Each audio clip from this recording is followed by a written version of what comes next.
Social class is key to understanding social stratification and inequality. Meritocracy is the idea that social advancement is determined by ability, talent, and hard work, rather than privilege that is inherited or wealth and networks. This allows everybody to have equal opportunities to succeed. Social class refers to the organization of society into groups of people who share similar degrees of economic and social power over their lives and the lives of others. Social class is relevant in many countries, particularly Australia. The MySchool website clearly portrays how social class is used in education. The website's data on resources and educational outcomes depict the unequal distribution of education resources across Australian schools, as well as how different social classes are treated in different schools and how these factors affect the educational outcomes of our students. It is important to keep in mind whether social class in Australia operates the same way in countries such as America or even China. You should keep this question in mind whilst we explore the Western theories of social class. Karl Marx, 1818 to 1883, examined the relationship between society and economics. Marx argued that social classes were formed on the basis of people's relationship to labour and whether they owned capital. There were two distinct class groups: the working class, which was defined as those who had labour power, for example, working in factories selling their labour, and the capitalist class, those who owned capital and controlled the systems that produced the capital. Max Weber, on the other hand, 1864 to 1920, suggested that there are two more main class divisions, beyond Marx's working and capitalist classes. Weber proposed that society is broadly made up of four classes: a proper-tiered upper class, an upper middle class, a lower middle class, and a working class. He argued that social stratification is not solely determined by wealth, as class groups are formed through the related dynamics of status, such as honour, prestige, and religion, as well as political power, such as affiliations and networks, and wealth, which is the ownership of capital and occupation. Weber used this understanding of social stratification to develop the concept of life chances, the opportunities you have for achieving economic wealth. This concept of life chances challenges the ideas that people are fixed to the same class positions and that these classes completely determine our lives. This notion encourages us to consider the role of education with respect of an individual's life chances. Secondly, we start to think about how a person's life chances influence their educational experiences and levels of educational success. Education is seen to offer expanded opportunities for individuals and is a key factor in improving one's life chances and upward social mobility. This concept of social mobility refers to the movement of an individuals and groups between different class positions. Mobility can be upward or downward, as well as intra-generational or intergenerational. Bourdieu, 1930 to 2002, proposed that social stratification did not occur only through economic circumstance. He theorized that class power is accumulated through the interrelated resources of cultural capital, social capital, and economic capital. Cultural capital referring to forms of knowledge, skills, and social tastes that a person has, which can give them access to a high status in society. Social capital refers to the resources and support available to a person through group membership, networks, and relationships. Bernstein, 1924 to 2000, explored how educational codes are embedded within a school's curriculum, pedagogy, and assessment systems. These codes and rules refer to the kinds of social practices and knowledge that are valued in schools, such as language use, social and cultural dispositions, as well as ways of interacting. These ideas about educational codes bring focus to the ways in which schooling produces certain expectations about the good student and about how the good learning occurs. This is evident within the school curriculum. More status is associated with subjects like physics as opposed to the softer subjects like community and family studies or exploring early childhood. Thompson, 2002, puts all these theories to practice when we are asked to imagine two fictional characters, Vicky and Tan. These two characters carry around a virtual school bag.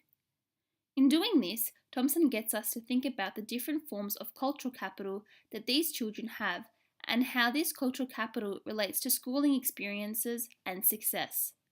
Both schools are full, whether that be of knowledge of spoken and written English, knowledge about Australia, and pop culture.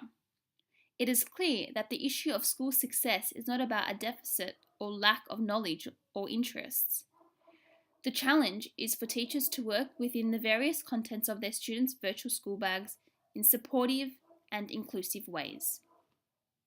It is important that as educators we work with the content, adopting supportive and inclusive strategies to engage all students as individuals. During my experience working in different schools, I have realised the importance of ensuring I build and maintain an environment that is supportive to all, which includes emphasising the importance of valuing the social difference amongst the classroom and the school. A building dedicated to building, but only breaks me down. A young poet, Malcolm, describes what it's like to be in an education system which he describes as a training ground. One group is taught to lead and the other is made to follow. He describes his school as diverse and segregated on purpose. He mentions social lines which reminded me of the readings from Social Class and Inequality, particularly Bourdieu's 1997 Capitals, Economic, Cultural and Social. These social lines, which to me resembled social class, as mentioned in the readings, are described as barbed wire, which hurt the individuals who are labelled as regulars and honours.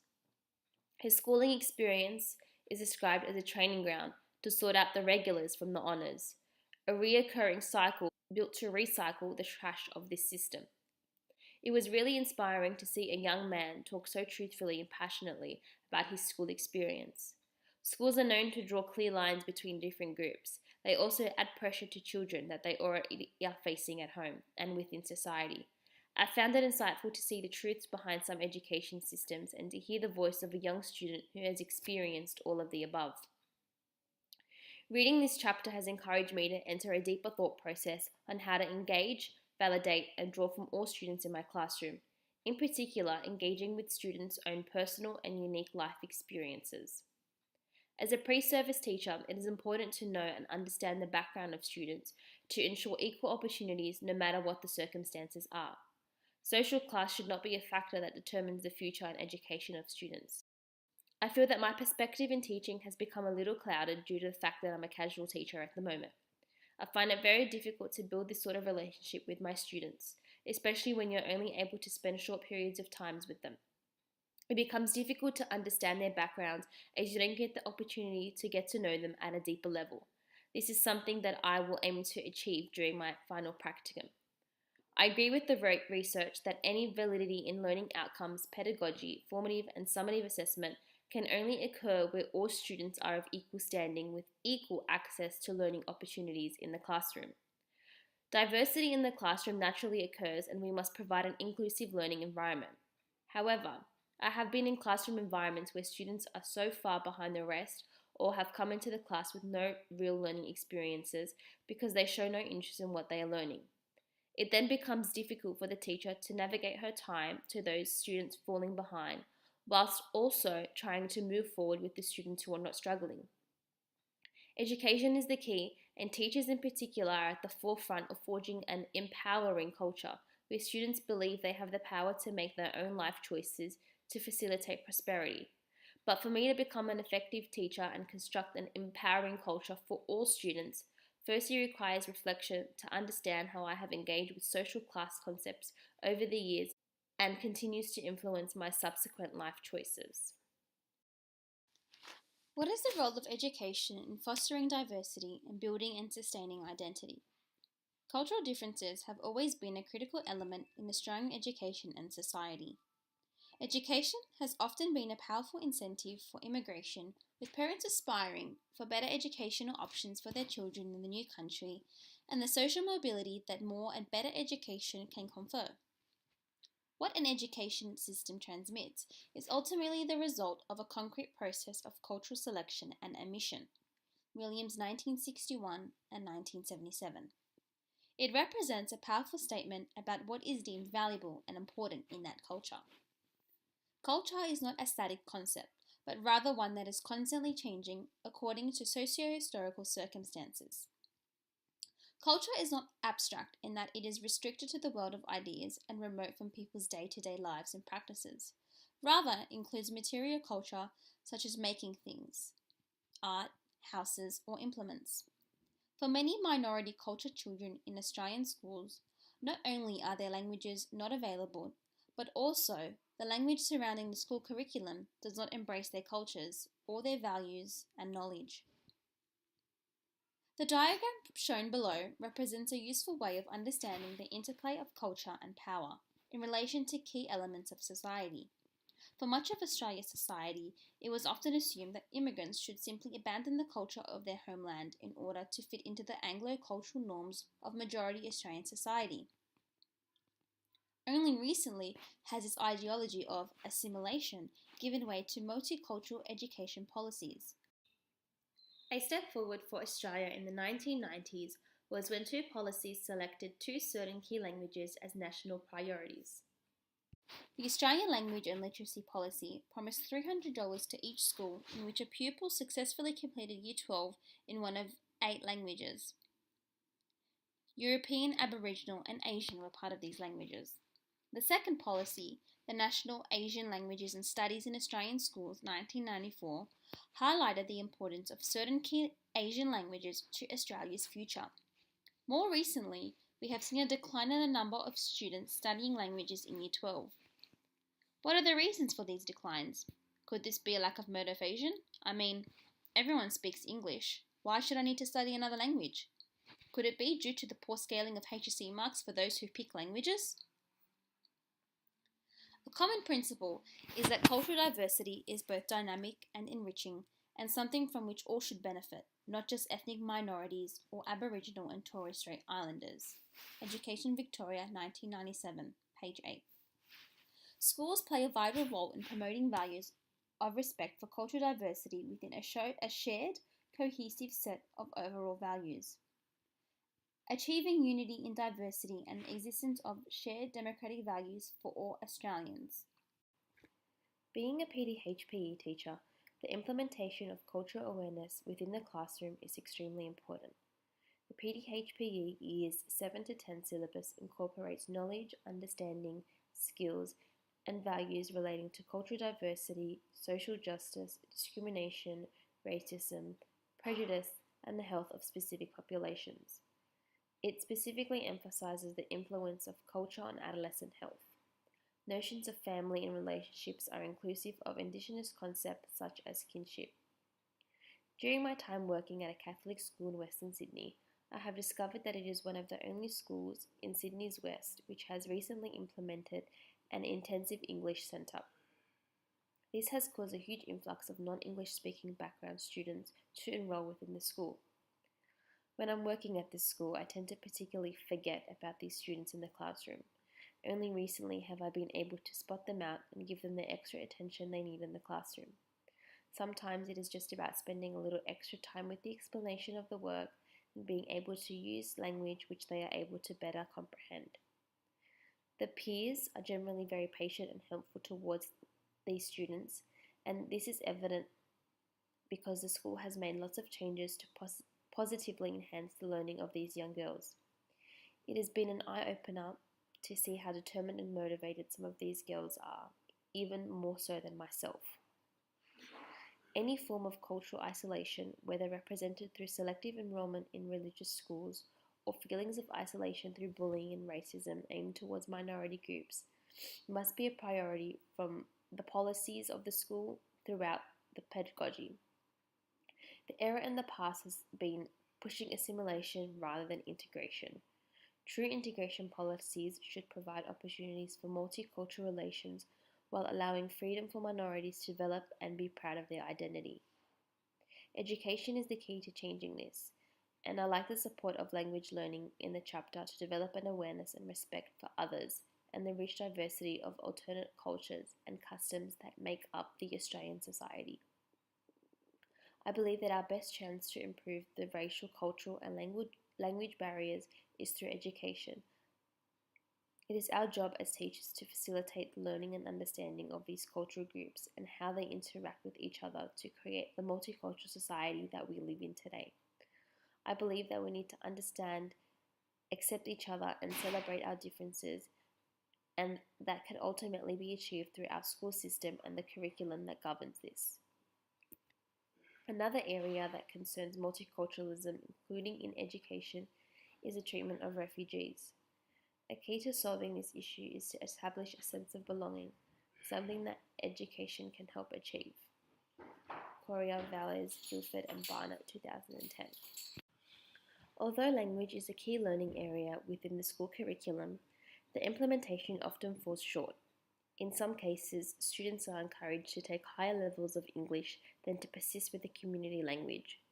Learning another language provides a window into the world, with all the benefits of increased flexibility and understanding that go with it. Here we have a table that has been taken from the SAGE 2010 textbook. It very explicitly summarizes the differences between cultures, the barriers that may be present, and the very importance of being aware of the differences that are within your classroom. Something as simple as greeting may be misinterpreted between two very diverse cultures. This table is also a great example of an activity which can be completed in class to explore the differences and to create an awareness between students and their peers. You can clearly see the differences between the British and Japanese cultures. A greeting for a British person may include shaking hands and a kiss on the cheek. For the Japanese, a greeting is more associated with a bow from the waist, depending on the relationship, the role, and the context of the situation.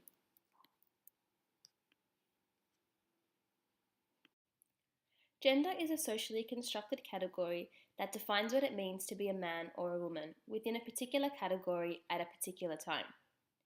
There are social and cultural norms that assert fairly clearly the differences between the identity of men and women, particularly in terms of the inequalities and constraints that these categories are taken to imply.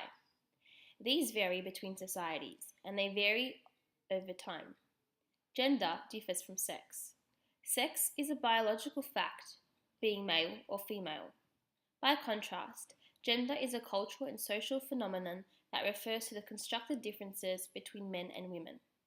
Gender was seen to operate both as a set of cultural understandings that represent what it means to be a man or woman, and as a social variable that structures the opportunities and pathways that men and women are expected to follow. Table 8.1 clearly highlights the school as a gendered organisation. You can see the division of labour between the two genders, with only 19% of school teachers being males, but on the other hand, 53% of primary principal positions are held by men. Moving down, we can see the power relationships between men and women. So it's often thought that boys are the perpetrators of bullying, and they are seen to bully boys as well as girls. Girls, on the other hand, only sometimes bully other girls and very rarely bully boys. This could be due to male leadership styles being tough and directive, whilst female leaders coming across as very conciliatory and supportive. Looking down at number 4, it's often assumed that boys are better than girls at rational thought and are often encouraged to participate in subjects such as maths, physics, and computer science. Girls, on the other hand, are thought to be more intuitive and social, and they're more encouraged to participate in subjects such as textiles or community and family studies, religion. Familiarity with male leadership styles means that men are often privileged when they apply for school principal positions, and that is why we see such a great number of principal positions being held by males rather than females. There are particular areas within the school curriculum where males are more suited. For example, there are boy subjects such as physics, computer science, and BET studies. These are connected with trades that are tied to future occupations that are traditionally gender segregated. They are often taught by men with backgrounds in those occupations. The science classrooms, for example, are also generally more male dominated. It is important to recognise areas of school life that are relatively gender neutral. Teachers may deliberately play down gender in the classroom management. For example, by arranging mixed group seating or by treating all children in a mixed classroom in common ways. This is something I personally find myself doing a lot within the classroom. I like to ensure that during my PDHPE practical classes, we have a mixed combination of boy and girl groups. It is important for both genders to be able to work collaboratively together. Other techniques I tend to use within my classroom include girls is ensuring that the ball must be touched by all girls in the team before a score can be made. It is quite common for boys to get carried away in sports and neglect their female teammates. Being an effective teacher is not dependent on whether an individual is a female or a male. Effective teachers are those that have deep content knowledge, can relate lesson content to prior lessons, and to other subjects, and to students' interests. These qualities can be found in both male and female teachers. In a study conducted by Hiller 2005, schools were identified as the most hostile environments that the young participants ever experienced. 70% of the students who reported being abused said that the abuse occurred at school. One cannot argue that gender is irrelevant to student performance and educational outcomes, but as evidence indicates, differences in literacy and numeracy scores are much more strongly influenced by socioeconomic status and parental education levels than by gender. This highlights the need to re-examine the educational performance of Australian boys and girls, to look critically at gender-based score gaps, asking whether they increase or decrease as girls and boys move through school, and how large they are compared with score gaps based on other factors such as parental education and parental occupation status. There is a strong correlation between young boys and bullying, and this is why I think it is essential for schools to focus on building boys' confidence in areas such as sporting or creative arts. Due to a lack of male role models, there is a higher rate of poor performance in young boys. Teachers need to develop academic performance as a source of confidence. However, I also think we need to focus less on the popular idea of finding more male role models with more male teachers. We need to find strategies that can be put into place by a teacher of any gender to enhance the appeal and opportunity of learning for boys and all genders. With the broadening spectrum of genders, it is becoming increasingly unrealistic to expect that every student will have enough role models of their specific gender throughout their schooling. So we need to find other ways to enhance learning and teach students how to be comfortable with their gender. We should focus more on teachers' ability to be empathetic, relate to and teach all genders based on their pedagogy, not their own gender.